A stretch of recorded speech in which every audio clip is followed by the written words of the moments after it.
Hello, I'm Bruce Alberts. I'm going to talk to you very briefly today, and I'm going to only make one major point, and that is the importance of learning from failures. I feel quite able to do this since I've made many mistakes in my life. I think we all do, but what I want to emphasize today is how those kinds of mistakes represent important learning experiences.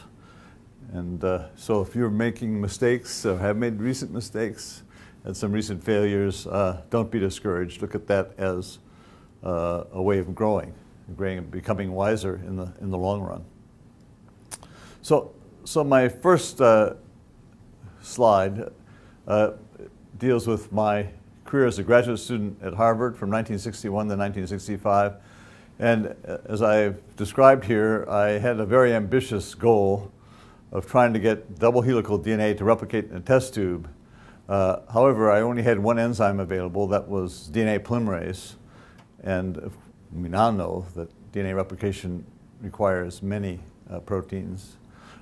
So I made a theory about how this one enzyme might be able to replicate double helical DNA. I did lots of experiments. It took me 5 years, all in all, to do some of these experiments, and basically all my experiments failed. Nevertheless, I was told that I was ready to get my PhD exam. I'd done some side experiments that made, I thought, a thesis.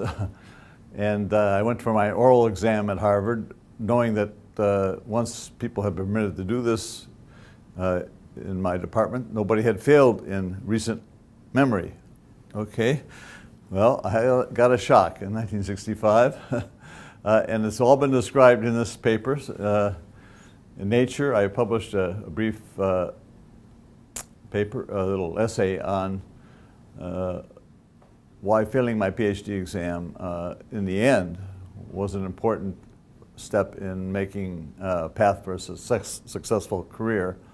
The title is A Wake-Up Call, How Failing a PhD Led to a Strategy for a Successful Scientific Career. I'm not going to be able to go through all the points here, but my failure taught me important lessons about science. Before this time, I thought I understood how to do science. I had been remarkably successful through luck as an undergraduate, doing an undergraduate thesis and published some papers. Success doesn't really teach you much. Failure teaches you a lot. And I learned several important lessons about science. First of all, we had been misled, those of us in my era. Remember, Watson and Crick had been very successful in theoretical biology. In 1953 had predicted the DNA double helix, and we thought we could go ahead being Watson and Crick. So my thesis was really predicated on the idea that I could solve a prediction of Watson and Crick, that there was some machinery that would allow DNA template heredity through replication of the DNA double helix. In fact, we know now that evolution has created incredibly complex chemistry, and for the most part, you have to do experiments to figure out how it works. Now, the most important thing I learned that's critical for everyone doing science is that having a good strategy in scientific research is the key to success. It's really the most important thing in doing science. There are a million times more experiments possible today than you should be doing, and the critical thing is how you use your limited resources to do those few experiments that will make progress efficiently. And so I spent a long time before I took my next step in science thinking and writing about what I would do and why, and what I wouldn't do. One of the conclusions I made that has proved to be very useful for my scientific career is I decided to always do an experiment where any answer I got would advance our scientific knowledge to at least a small extent. Unlike my thesis, where I was trying to see whether my theory was right or not, and when I got all these no answers, my theory wasn't right, nobody was surprised, and the the results didn't really add to the store of scientific knowledge, which is, of course, why I had so much trouble with my thesis exam. So now I'm going to tell you about a second kind of failure, which turned out to be a big success. And that is writing the textbook, The Molecular Biology of the Cell. In retrospect, everything you do that turns out well looks easy, and people may be misled about how hard it is to really make something work. So this was a near failure, in fact. I was a then young scientist in 1978 at UCSF, sitting in my office. I got a phone call from Jim Watson, famous Jim Watson in double helix fame. He had the right vision. He always has the right vision. He said, now is the time to unite what we know about molecules, molecular biology, with a second field that I knew nothing about really at that time. It was called cell biology, but it was not what we call cell biology today. It was descriptive electron microscopy, light microscopy. We had made lots of advances at a descriptive level. In fact, this was the first time when I was writing the textbook that I learned about the existence of an endoplasmic reticulum. Now something that we try to teach every 7th grader in California. A big mistake, but that's another subject for another day. At any rate, Jim always has the right vision, but he is so optimistic about how easy anything will be that he convinced us to do this, saying that it would take, I think, as I remember, working 1 month in the summer of 1978 and another month in the summer of 1979. As we started to do this, we realized that we didn't know how to write a textbook. We wrote a lot of stuff. Summer of '79 was spent, I think, 2 months in Cold Spring Harbor. It was really hot. We worked like 16 hours a day, weekends. All the authors, some 5 of us. And what we were producing, we realized, wasn't really useful, most of it. And so we almost decided after those 2 summers we had worked that we should quit. Fortunately, we didn't quit. Finally, in the summer of '81, when we were working all summer again, we finally realized we had learned to do it, and from then on, it's been much, much easier.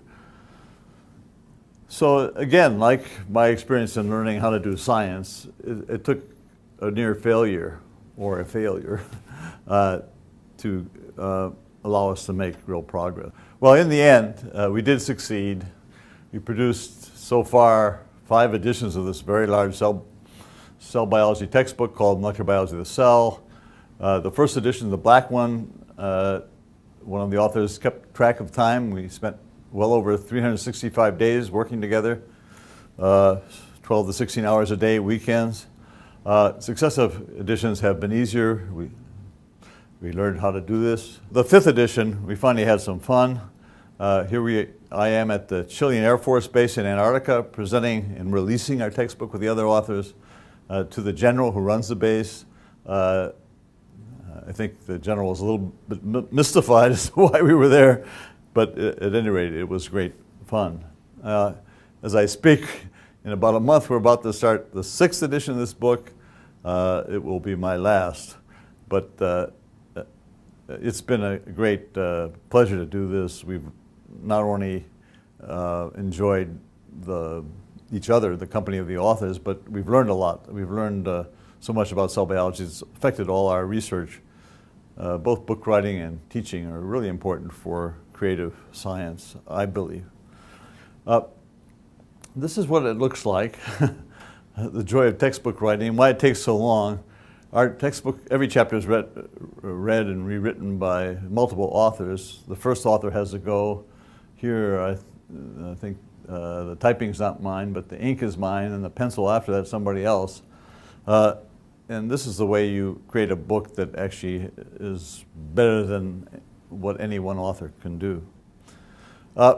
So in ending, my failures have taught me an important general lesson about life. And first of all, don't be disappointed when you fail. I mean, a great thing about U.S. society is good failures are encouraged and not a disgrace.